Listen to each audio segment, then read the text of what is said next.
Back to the book. At the time I was remarking these matters, loading and firing as I lay, another circumstance divided my attention for a while and made me forget even the gallant conduct of General Hill.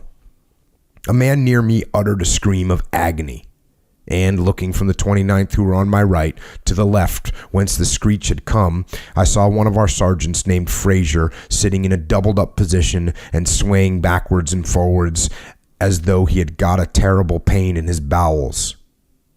He continued to make such complaint that I arose and went to him, for he was rather a crony of mine. "Oh, Harris," said he, as I took him in my arms, I shall die. The agony is so great that I cannot bear it." It was indeed dreadful to look upon him. The froth came from his mouth, and the perspiration poured from his face. Thank heaven, he was soon out of pain, and laying him down, I returned to my place. Poor fellow, he suffered more for a short time that he was dying than any man I think I ever saw in the same circumstances. I had the courtesy to return and look at him after the battle. A musket ball, I found, had taken him sideways and gone through both groins.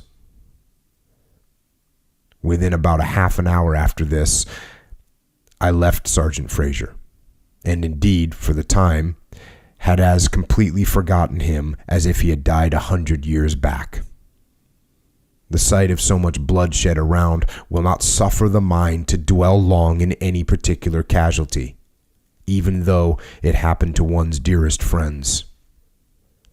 There was no time either to think, for all was action with us rifles just at this moment, and the barrel of my piece was so hot from continual firing that I could hardly bear to touch it, and was obliged to grasp the stock beneath the iron as I continued to blaze away.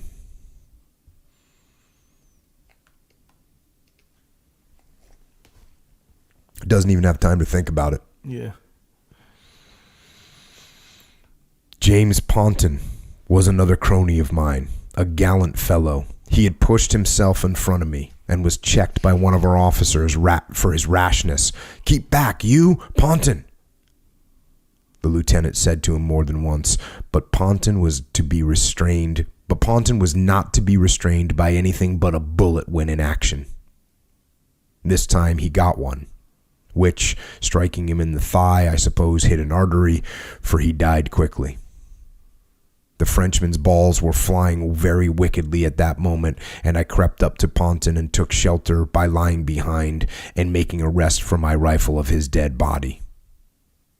It strikes me that I revenged his death by the assistance of his carcass.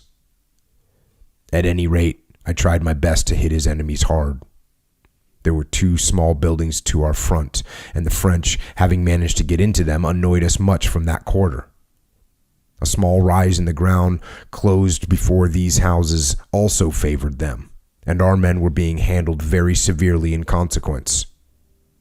They became angry and wouldn't stand it any longer. One of the skirmishers, jumping up, rushed forward, crying, "Over, boys, over, over!" When instantly the whole line responded to the cry, "Over, over, over!" They ran along the grass like wildfire and dashed at the rise, fixing their sword bayonets as they ran. The French light bobs could not stand the sight, but turned about and fled. And getting possession of their ground, we were soon inside the buildings. After the battle was over, I stepped across the other house I have mentioned in order to see what was going on there. For the one I remained in was now pretty well filled with the wounded, both French and English, who had managed to get there for a little shelter. 2 or 3 surgeons also had arrived at this house and were busily engaged in giving their assistance to the wounded, now also here lying as thickly as in the building which I had left. But what struck me the most forcibly was that from the circumstance of some wine butts having been left in the apartment and having in the engagement been perforated by bullets and otherwise broken, the red wine had escaped most plentifully and ran down upon the earthen floor where the wounded were lying, so that many of them were soaked in the wine with which their blood was mingled.